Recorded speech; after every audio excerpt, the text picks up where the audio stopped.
আপনি আড়াল করতে পারবেন নাই। ওর অফেন্স করার অধিকার আছে, আপনার ডিফেন্স করার অধিকার নয়। এই আইনটা ব্রিটিশরা দিয়েছিল, যার বলে 51 জনের জেলে আছে। তো যদি নেতারা মনে করে এই ব্রিটিশের এই আইনটা কালকে উঠে দিব পারে, সেটা করবে নয়। কারণ ওই নেতারা জানে এই লোককে দমন করতে গেলে পুলিশ প্রশাসন ওই 4টে এসপি কে পাঠায়, এত বড় কুর্মীকে দমন করলো। তো এই দমনের বিরুদ্ধে কার নির্দেশে এই 4 জন আইসি আছে যারা আমার বন্ধু আছে, ওরা ঠিকাই ছিল। কোন কুর্মীকে কোন ভালো পোস্টে রাখিবে নাই, এমনকি আইসি রাখিবে নাই। এসপি পোস্টে গেলে তাকে 2 মাসের মধ্যে অন্য জায়গায় ট্রান্সফার করিবে। আর লজ্জা লজ্জা পশ্চিমবঙ্গবাসী হিসাবে লজ্জা।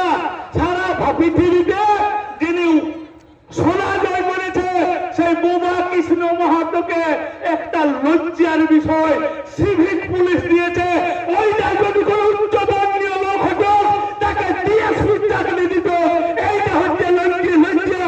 আর এই চক্রান্ত করছে স্বয়ং মমতা ব্যানার্জি। পুরো চক্রান্তটা আমরা বুঝে গেছি।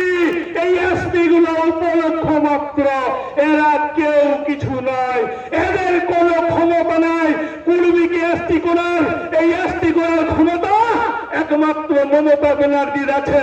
কিন্তু ছল চাতুরি চাটুকারিতা করে আমাদেরকে দমন পীড়ন নিয়ে এই আন্দোলনকে বন্ধ করার চেষ্টা করছে।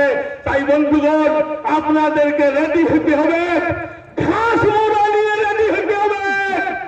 আজ থেকে প্রত্যেকটা গ্রামে গ্রামে এই লোকগুলো যাবেন এবং ঘাস মোড়া দিবেন, যাতে 2026 সালে পুরুলিয়া জেলায় 9-0 করতে পারি, তার শপথ নেবেন। এটাই হবে এই 51 জন মানুষকে বিনা দোষে জেল খাটানোর প্রতিশোধ। আর কিছুক্ষণের মধ্যে 3 জন জামিন পাচ্ছে। কারো ক্ষমতা নেই 3 জনের স্টেজে আসবে একসঙ্গে। তো তাই ধৈর্য ধরুন, কেউ উঠবেন নেই। আমাদের নেতৃত্ব যে পরামর্শ, যে নির্দেশ দিবেন, সেই নির্দেশ মাথায় নিয়ে যাবেন। সকলকে জোহার, নমস্কার, ধন্যবাদ।